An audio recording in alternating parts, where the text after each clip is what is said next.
O yan mga tol, dahil tapos na nating mabuo yung ating 2x3 framing at yung ating roof frame at ang ating 1/4x1 na flat bar ay kabit na rin natin.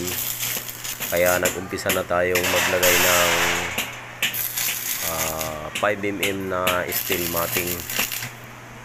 2 inches nga pala yung bawat butas niya rito ng steel matting mga tol. Ayan, malapit na tayong matapos mga tol yung ating ginagawa na gate. Ayan, sa mga magtatanong kung ano ang hinges na gagamitin ko, pillow block or center bearing nga pala yung aking ginagamit dito. Ayan, para mas matibay kasi medyo malaki-laki ang gate na ito. May taas ito na 1.6 tsaka may lapad naman na 2.8, kaya minabuti kong center bearing or pillow block ang gagamitin para matibay siya at hindi siya delikado na crack or matumba. Ayan. Thank you for watching mga tol.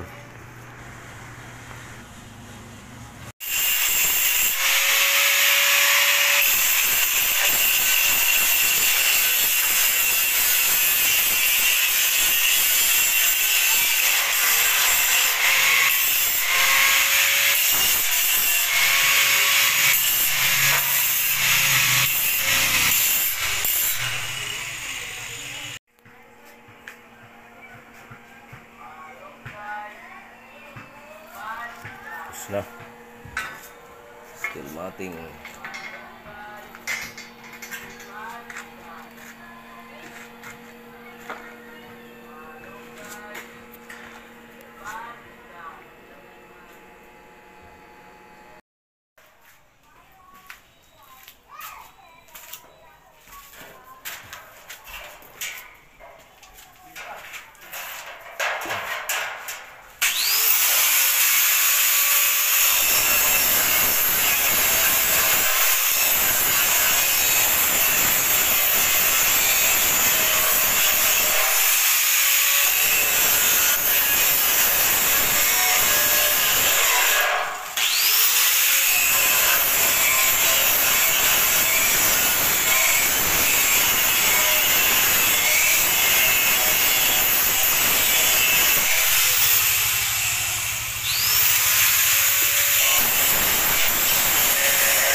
Tapos